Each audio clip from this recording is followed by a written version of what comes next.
Ladies and gentlemen, good morning, good evening, good afternoon, whenever you're taking a look at this. My name is Stephen Pearson. I'm a science teacher at Hudsonville Tech. I wanted to put together a quick tutorial on how to access Schoology using a parent access code that I should have provided for you.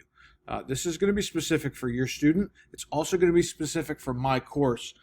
So you should be able to get these for your students' other courses, but it is a case-by-case situation in that you'll need a code for each student for each course. So the first thing you need to do, I should say, you need to go to www.schoology.com. I will warn you, if your student has used your device or if you're using the Chromebook or something like that,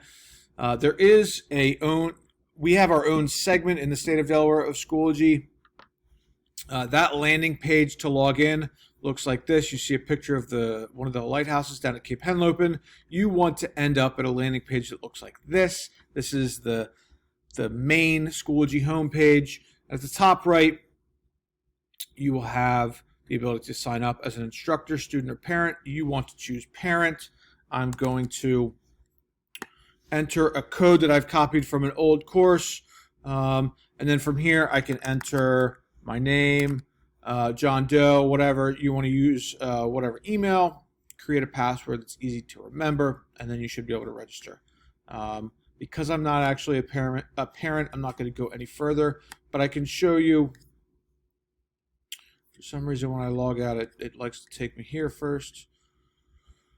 But you should see a menu bar up top here with a couple different tabs, and there should be a course button or a course tab, if you will. And from there, you should see my science course, either physics or physical science. So I hope this helps you get logged in. Again, I'm just doing this for everyone.